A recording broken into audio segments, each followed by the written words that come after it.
Before we begin, if you want to watch the full emotional biography of Steve Jobs, the man behind Apple, we've already made it for you.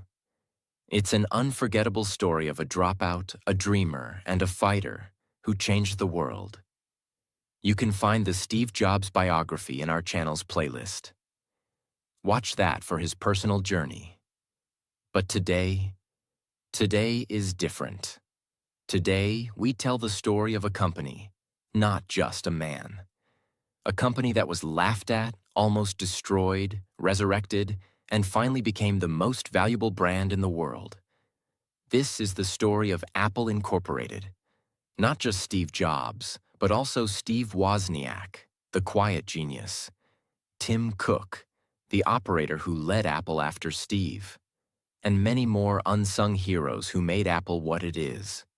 In today's video, we'll walk you through how two young men started a tech company in a small garage with no money, how Apple lost everything, and how it fought back to win the world, how they created the iPod, iPhone, iPad, and changed music, communication, and computing forever, how the brand grew from $0 to $2.8 trillion in market value, and how vision, design, and boldness built a global culture, not just a company.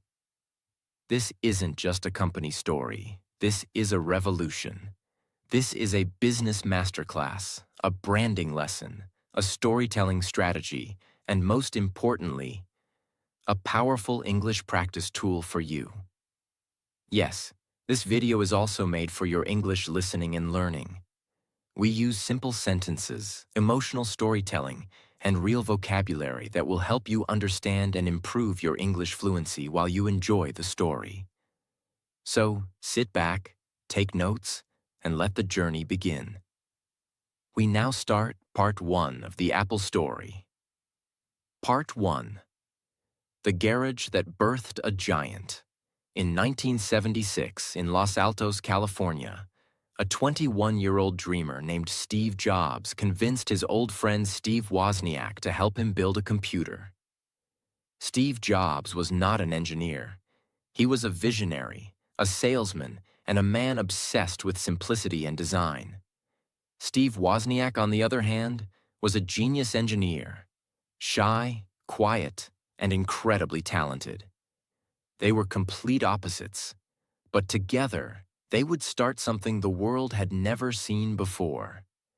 They didn't have an office. They didn't have money. They didn't even have a company. But they had a garage, the one behind Steve Jobs' parents' house. And they had an idea.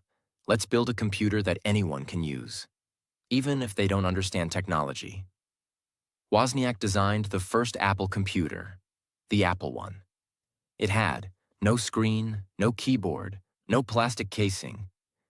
It was just a simple motherboard. But it worked. Jobs, the salesman, went to a local computer store called the Byte Shop. He told the owner, "We'll sell you 50 computers. You pay $500 each. We'll deliver in 30 days. The problem? They had no money, no parts, no factory. But Jobs believed. He borrowed money, sold his Volkswagen van, and convinced suppliers to give parts on credit. Together with Wozniak and a few helpers, they built the Apple I by hand in that small garage. The total sales? Over 200 Apple I units. Not bad for a couple of kids in a garage. Why the name Apple? Jobs chose the name Apple for 3 reasons. 1. It sounded friendly. 2. It appeared before Atari in the phone book. Jobs once worked at Atari. 3. He was on a fruitarian diet at the time. And so, Apple Computer Inc. was officially born on April 1st, 1976. Yes, on April Fool's Day. But this was no joke. This was the beginning of a brand that would change the world. While the Apple I was successful, it was just the beginning. Wozniak began working on the Apple II, a better, more complete version. Color screen, keyboard, plastic casing, easy to use. They showed it at a computer show. Investors were shocked, not just by the tech, but by the beautiful design. Jobs made sure it looked clean, simple, and futuristic, different from the ugly machines other companies were making. In 1977, they launched Apple II. It became the first mass-produced personal computer in the world. In the first year, they sold $770,000 worth of computers. In the second year, it jumped to $7 million. By 1980, Apple was making $117 million a year. Apple was no longer just a garage project. It was a company on fire. On December 12, 1980, Apple went public. It sold shares on the stock market. The result? The company was instantly valued at $1.2 billion. Over 300 Apple employees became millionaires overnight. Steve Jobs, at just 25 years old, became a multi-millionaire. But money didn't make him stop. He wanted more. He wanted to make the greatest computer in the world. And that desire would take Apple into new territory. And into its first major war. At that time, IBM was the king of computing. A big, powerful company, trusted by businesses and governments. Apple was the young rebel. And Steve Jobs. He was ready to go to war.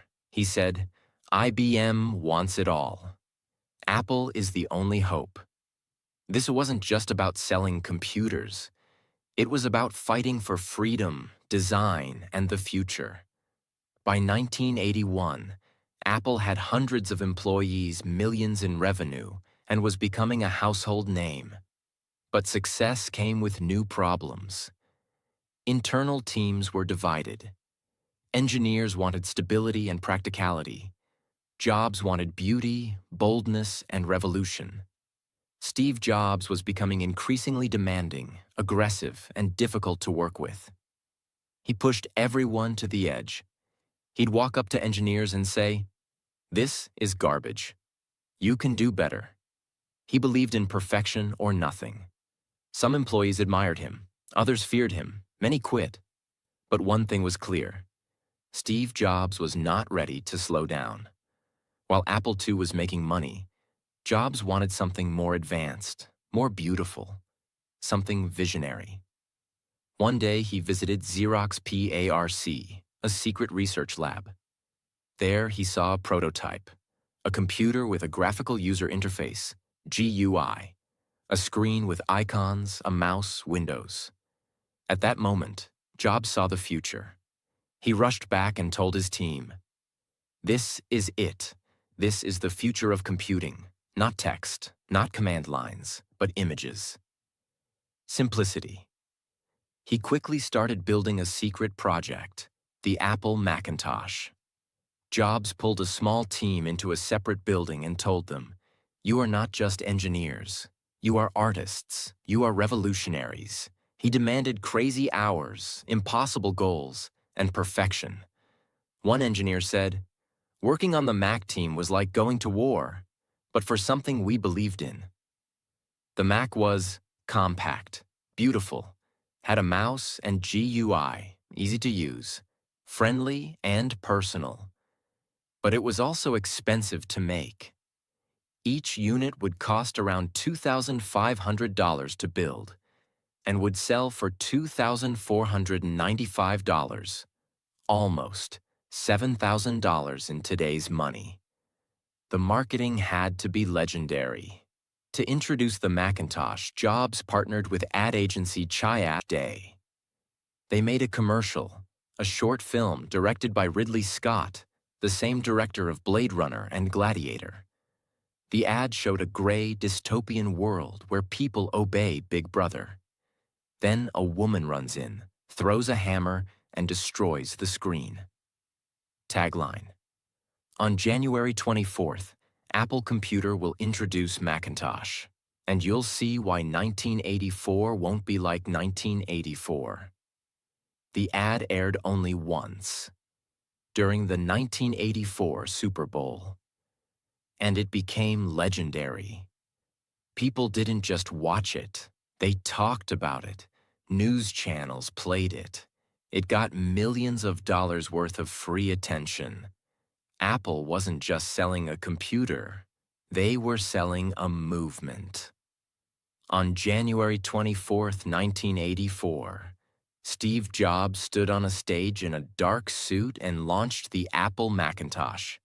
He pulled it out of a bag. It spoke. "Hello, I'm Macintosh. It sure is great to get out of that bag." The audience cheered. People cried. It was magical. Apple sold 70,000 units in the first 4 months. But then, the problems began. The Macintosh was slow. It had no hard drive, just a floppy disk. It had little memory. It was expensive. It crashed often, and businesses didn't like it. Meanwhile, IBM was dominating the market.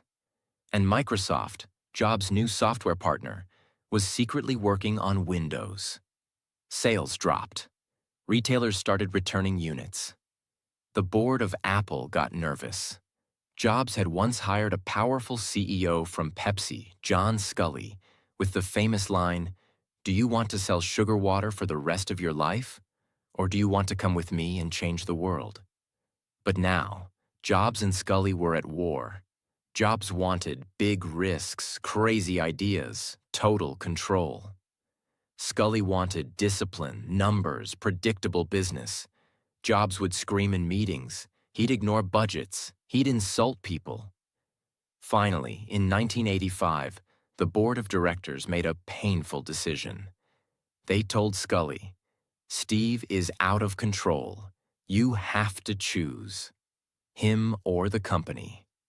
In September 1985, Apple's board removed Steve Jobs from the Macintosh division. And soon after, he resigned from the company he had founded. He was just 30 years old. At a press conference, Jobs was calm, but heartbroken. He later said, "I was out, and it was devastating. I felt I had let everyone down, but I still loved what I did." Steve Jobs, the soul of Apple, was gone. And Apple was now being led by people in suits.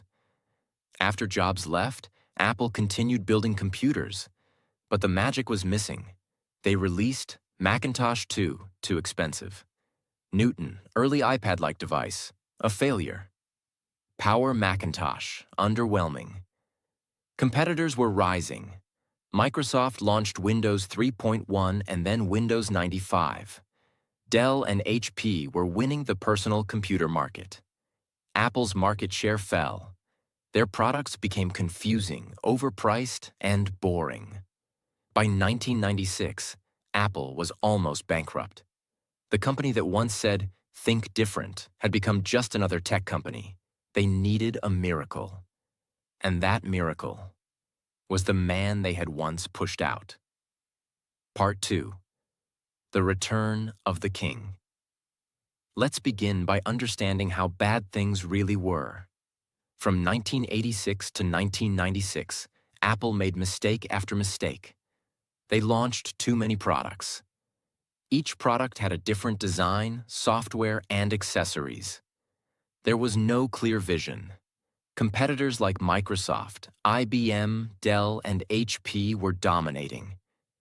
Apple's computers were expensive, slow, and incompatible with most software. By 1996, Apple's stock price was under $7 per share. They were losing $1 billion per year. At one point, Apple had only 90 days of cash left. People were writing Apple's obituary. Magazines printed headlines like, "Apple is dead. What went wrong with the world's most loved brand?" Apple was surrounded by companies with more money, better products, and stronger teams. They needed help. Fast. Back to Steve Jobs. After being fired, he didn't give up.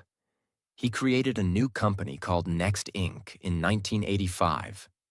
Next focused on building high-performance workstations for universities and businesses. They were powerful, beautifully designed machines, but also very expensive, around $6,500 per unit, equal to $15,000 today. Sales were weak, but the operating system, Next Step, was way ahead of its time. It was stable, easy to use, extremely well designed. Even though the hardware failed, the software was brilliant. Also during this time, Jobs bought Pixar from George Lucas for $5 million and turned it into a world-changing animation company. More on that later. Now let's come back to Apple in 1996. They were desperate for a better operating system. Their own was outdated, slow, and falling apart. So they looked outside and found Next. In a move no one expected, Apple acquired Next in 1997 for $429 million. And with that, Steve Jobs returned to Apple. After 12 years in exile, when Steve returned to Apple, he didn't celebrate. He was furious with what he saw. He walked into meetings and said, "This is crap. What the hell is this? Why are we making 20 different computers?" At that time, Apple had dozens of models. Performa 6200, Quadra 950, Macintosh LC 580, PowerBook Duo, Newton MessagePad, and more. Jobs was confused. He asked, "Can someone tell me which computer to buy?" No one could answer. He walked to a whiteboard and drew a simple 2x2 grid. Consumer Professional. Desktop. Laptop. "That's it," he said. "We're cutting everything else. 4 products. That's all. Let's make them the best in the world." This simple moment changed Apple's future. The iMac, beautiful, fun, and blue. Steve wanted to make a computer that people would love, not just use, but feel emotionally connected to. He teamed up with Johnny Ive, a quiet, young British designer working at Apple. Together, they designed the iMac, a computer that looked like nothing else. Transparent, colored like Bondi blue, rounded, futuristic design, easy for beginners, all in one system. No floppy drive, which shocked people at the time. It was bold. It was beautiful. It was Apple reborn. Launched in August 1998, the iMac sold over 800,000 units in just 5 months. It brought in over $1 billion in revenue. Suddenly, Apple wasn't dying anymore. People were lining up to buy an Apple computer for the first time in years. Jobs focused on less but better. He simplified everything, removed unnecessary product lines, closed failing stores, fired executives who didn't align with the vision, focused the entire company on design, user experience, and simplicity. Even the Apple packaging changed. It became clean, white, and minimal. The Apple logo, which was once rainbow-colored, became monochrome, silver or white. It looked more serious, more elegant. Apple wasn't just changing the way it built computers. It was changing the way it told stories. It was becoming an emotional brand, not just a tech company. In 1997, Apple was $1 billion in debt. By 1999, thanks to the iMac and the new leadership, Apple became profitable again. Apple's stock price went from $7 to $99 within 3 years. Its market cap increased from under $3 billion to over $10 billion. New products like the Power Mac G4, iBook, and Cinema displays started gaining attention. But more importantly, people started believing in Apple again. Jobs famously said, "We're not just selling computers. We're selling tools for the mind that can change the world." One of the most surprising moments in Apple's comeback was this. In 1997, Jobs went on stage and announced, "We are partnering with Microsoft." People gasped, some booed. Why? Because Microsoft had stolen Apple's GUI years earlier and created Windows. Steve Jobs and Bill Gates were seen as rivals. But Apple needed help. Microsoft invested $150 million in Apple to help it survive, with an agreement that Apple would support Microsoft Office on Mac. Jobs said, "We have to let go of the idea that for Apple to win, Microsoft has to lose." This humility and this strategic move bought Apple time. Time to rebuild, time to innovate. By the year 2000, Apple had a profitable business, a powerful new operating system based on Next, strong design language, a passionate user base, and most importantly, a fearless visionary back in control. But Apple wasn't finished. In fact, it hadn't even started the most important part yet. Apple was safe, but Jobs was not here to play it safe. By 2001, Apple had stabilized. The company was back in profit. New computers were selling well. The brand was cool again. But Steve Jobs wasn't interested in playing safe. He had something bigger in mind. He didn't want Apple to be just a computer company. He wanted Apple to become a part of your lifestyle. He once said, "The problem with Microsoft is that they have no taste." Apple is about the intersection of technology and liberal arts. We care about beauty. About Soul Jobs was obsessed with design, music, experience, and simplicity. That's when an idea was born. At the time, the way people listened to music was a mess. CDs were bulky. MP3 players were ugly and hard to use. File sharing was illegal and dangerous. Remember Napster? Jobs saw the future clearly. He told his team, "Let's build a music player.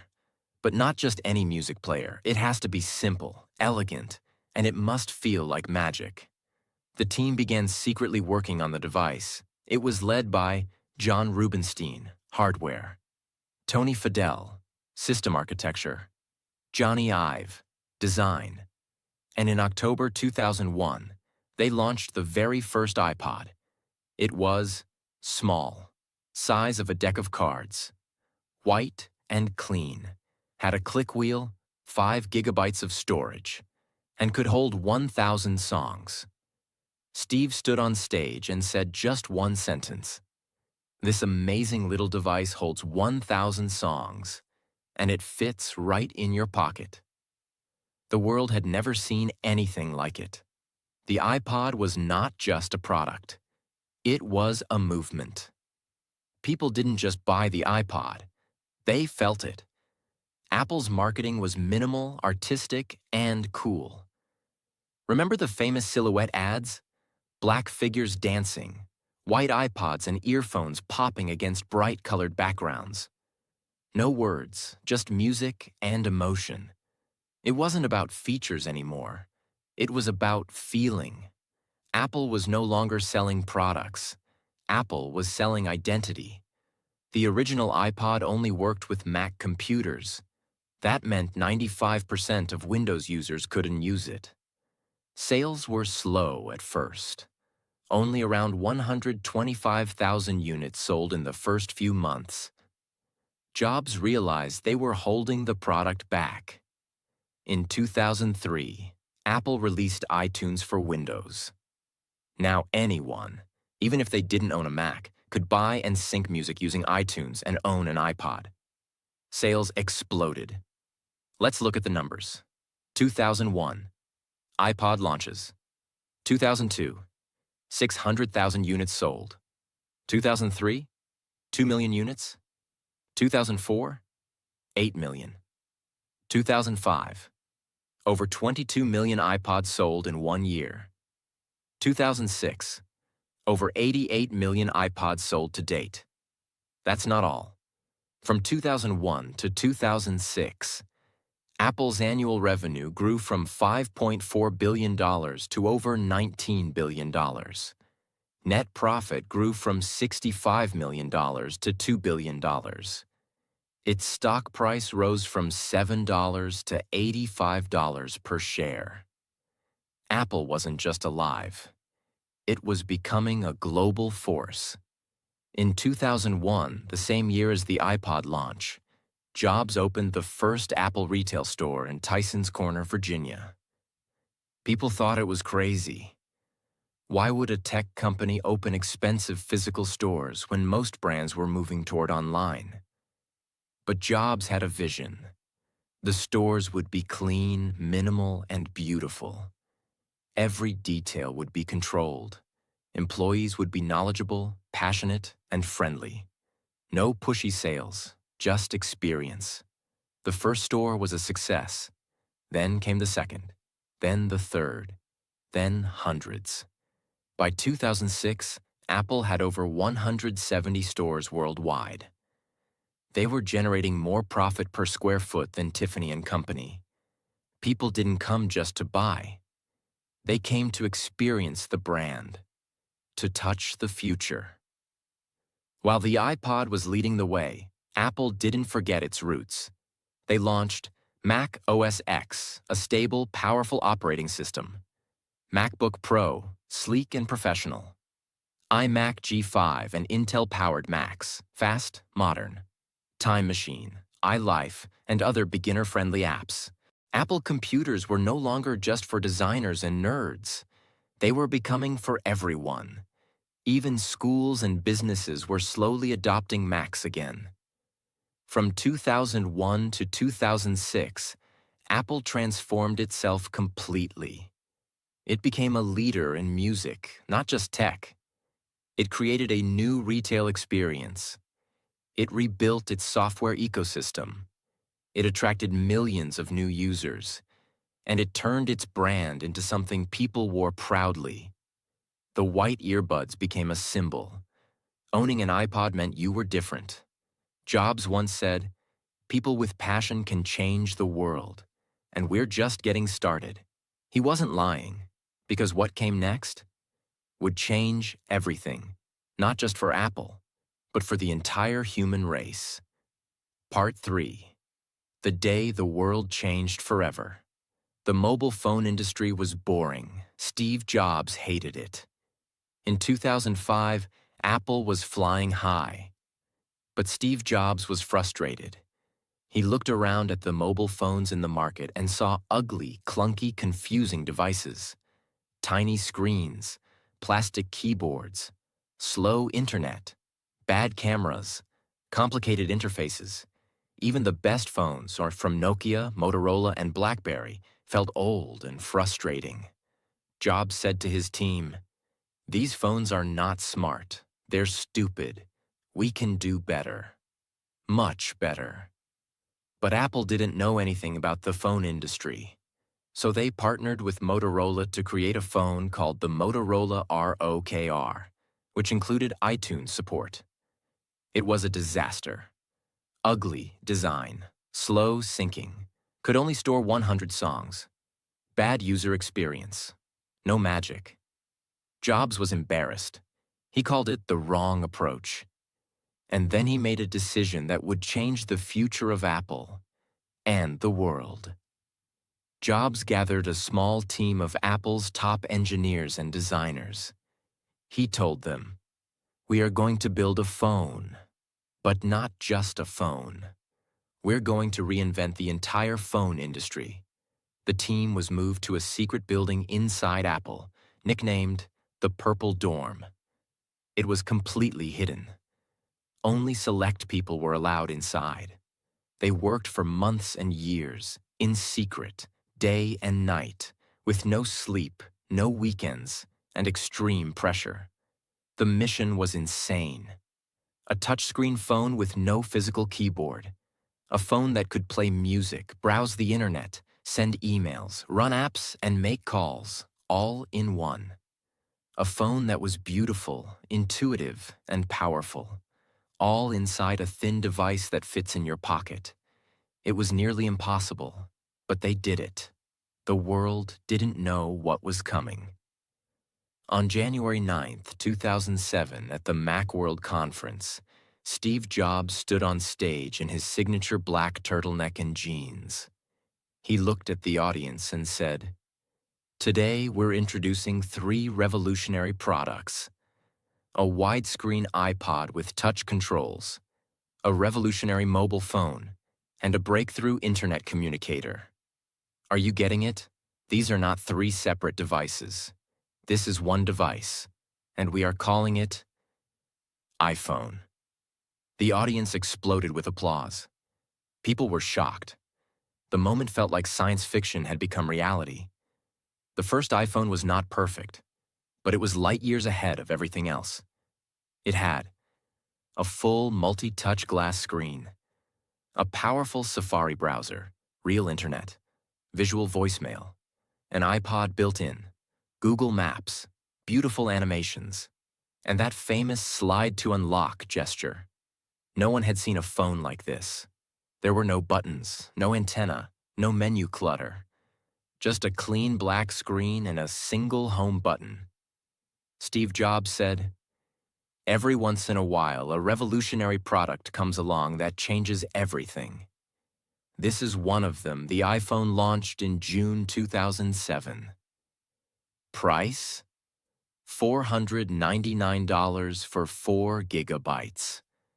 $599 for 8 gigabytes. Carrier? Exclusive to AT&T in the US. People lined up for days outside Apple stores. There were stampedes, media frenzy, and sold-out stock. In the first weekend, Apple sold over 270,000 units. By the end of 2007, they sold 1.39 million iPhones. Apple's market cap crossed $100 billion for the first time. But Jobs wasn't done. He wanted to build not just a phone, but an ecosystem. In 2008, Apple launched the App Store.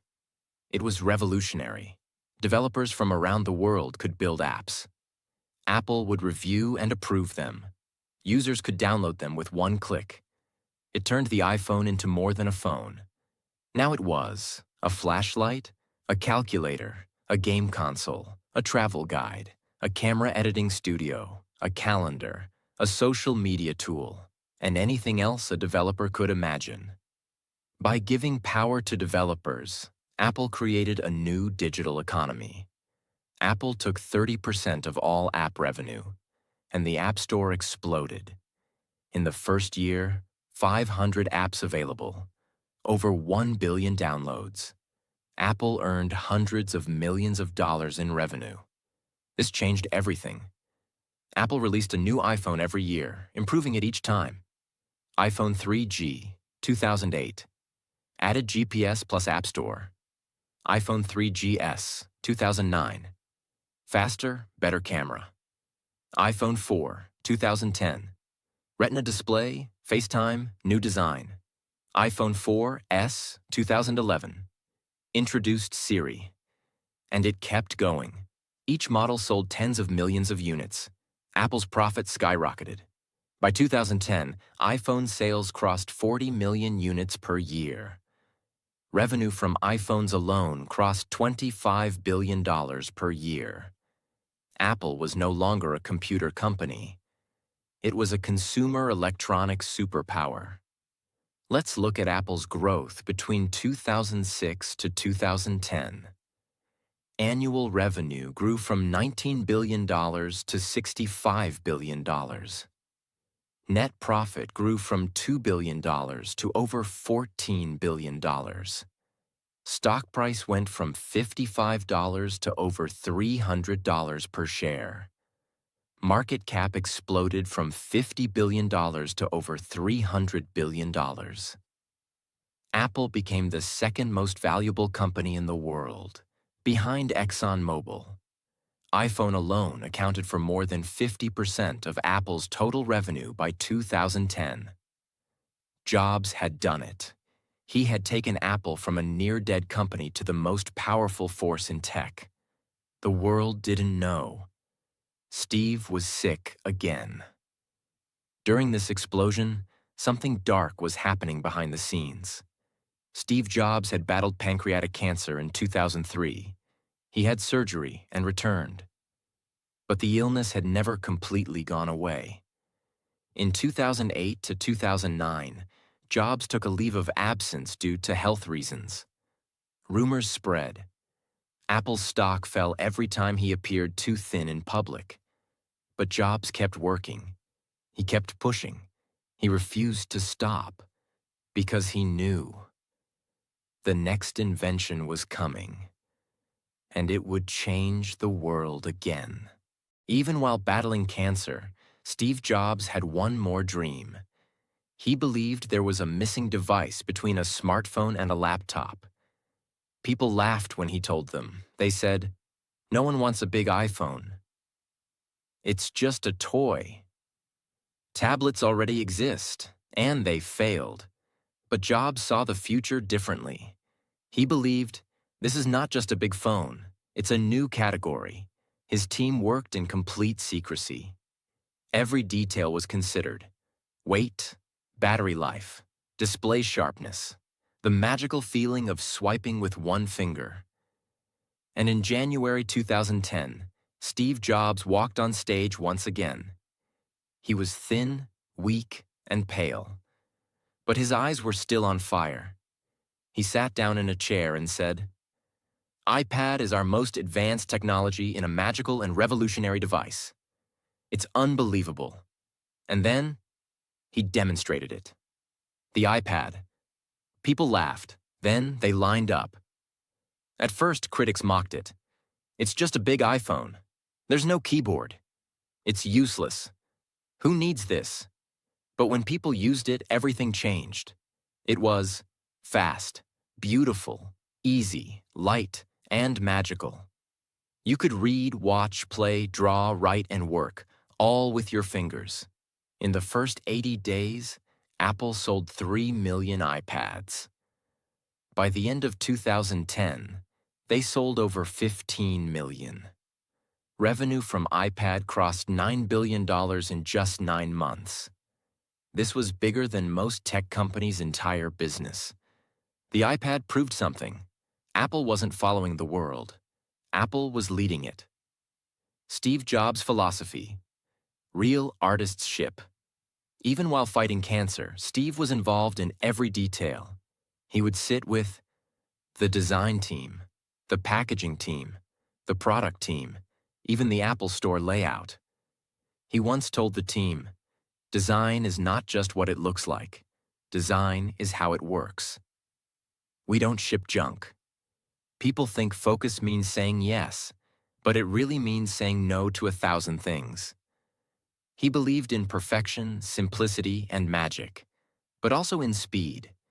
He often said, "Real artists ship," which meant a great idea means nothing unless you can deliver it. This became the DNA of Apple. By mid-2011, Apple was unstoppable. iPhone sales, over 72 million per year. iPad sales, over 32 million per year. Mac sales, steadily increasing again. App Store, over 15 billion downloads. Annual revenue, $108 billion. Annual profit, $25 billion. Stock price, $390 per share. Market cap, over $350 billion. In August 2011, Apple briefly passed ExxonMobil to become the most valuable company on Earth.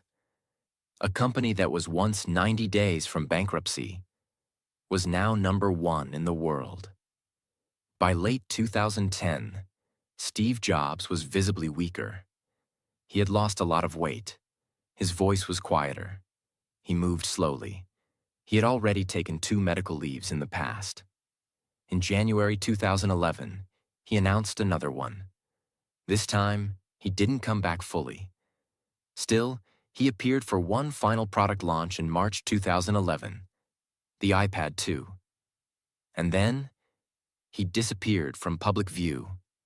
Inside Apple, people knew. Steve was preparing for the end. He spent his last months with his wife, Lorene, his children, his close team, and in his garden, reflecting. On August 24, 2011, Steve Jobs sent a short letter to the Apple board. He wrote, "I have always said if there ever came a day when I could no longer meet my duties and expectations as Apple's CEO, I would be the first to let you know. Unfortunately, that day has come." He resigned as CEO. The board appointed Tim Cook, a quiet, disciplined operations expert who had worked by Steve's side for years. Steve became chairman of the board. But the world knew this was goodbye. On the evening of October 5, 2011, Apple released a press statement.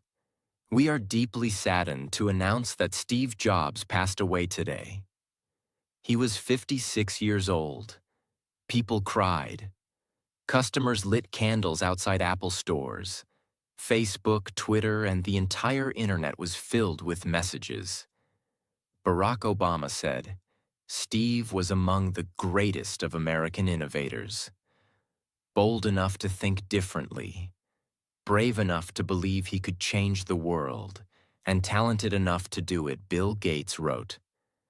The world rarely sees someone who has had the profound impact Steve has had, the effects of which will be felt for many generations to come. Even rivals bowed. He didn't just leave a company, he left a blueprint for excellence. He left a culture of perfection, focus, minimalism, vision over numbers, emotion over specs. Apple wasn't just about what you buy. It became about what you believe. In one of his final speeches, Steve said, "We're here to put a dent in the universe. Otherwise, why even be here?" And he did. Part 4. Legacy Beyond Life. The man Steve trusted to carry the flame, Tim Cook, was stepping forward. Tim Cook was nothing like Steve Jobs. Where Jobs was emotional, explosive, creative, Cook was calm, reserved, strategic. People were nervous. They asked, would Tim Cook take risks? Would Apple still innovate? Would the company slowly fade away without its soul? But Tim had one thing: Steve's blueprint. Before his death, Steve Jobs had spent months preparing the company, a product roadmap for years ahead, a leadership structure, a culture built on simplicity, excellence, and focus. He told Tim, "Don't try to be me. Just be yourself. But do what's right for Apple." And Tim Cook did exactly that. Right after Steve's death, Apple launched iPhone 4S, already in the pipeline, iPad 3 with Retina display, iPhone 5, taller screen, Lightning connector, iOS 7, massive UI redesign, iPad mini, compact and affordable. In 2012, Apple earned $156 billion in annual revenue. Net profit, $41.7 billion. Market cap, $500 billion. Apple wasn't slowing down. But then, the big question came. What will Apple invent now? That answer came in 2014. In September 2014, Apple announced its first brand new product since Steve's death: the Apple Watch. It was more than a watch. It tracked your health. It showed messages. It played music. It had custom watch faces. It was deeply personal. The original idea had come from Steve's early vision of personal technology, but it was Tim Cook's team that brought it to life. In 2015, the Apple Watch launched. Critics were skeptical, but by 2020, it had become the #1 best-selling watch in the world, beating even Rolex and Casio. A computer company now made the world's most popular timepiece. In 2016, Apple removed the headphone jack from the iPhone 7. People were furious. Where will I plug in my headphones? This is greedy. This is arrogant. But Apple had a plan. AirPods, wireless, tiny, simple, with no buttons, just intelligent sensing and seamless connection. At first, people mocked them. You look like toothbrushes in your ears. You'll lose them. Then people tried them, and the world changed. AirPods became a cultural symbol of coolness, simplicity, and status. In 2022, Apple made over $15 billion from AirPods alone. That's more than the entire annual revenue of Spotify. Since 2006, Apple computers had used Intel processors, but Apple was tired of depending on another company. In 2020, Apple announced it would make its own chips, starting with the M1 chip. This was a huge risk. What if performance dropped? What if software broke? What if users didn't adopt? But the M1 MacBooks were a triumph. Faster than any other laptop, longer battery life, cooler and quieter, seamless app performance. Critics said, "This is the biggest jump in computer performance in over a decade." Apple proved, again, that it could reinvent its own products without Steve. Let's look at the unbelievable growth after Steve Jobs. Year revenue, USD. Net profit, USD. Market cap, USD. 2011, 108 billion, 25 billion, 350 billion. 2015, 233 billion, 53 billion, 700 billion. 2018, 265 billion, 59 billion, 1 trillion.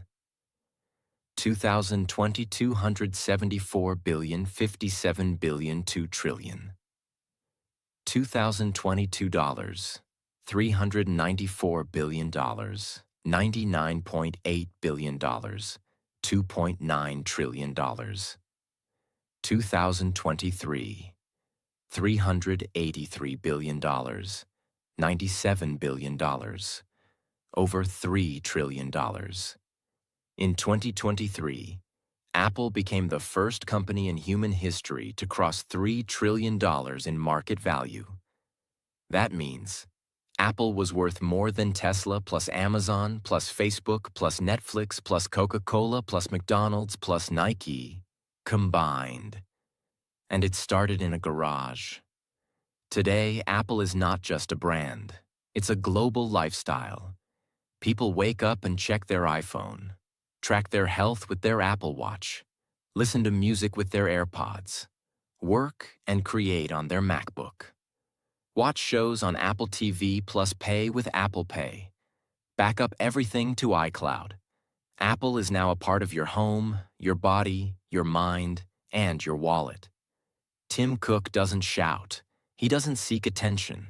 He doesn't do dramatic speeches. But what he did was transform Apple from a product company into an empire.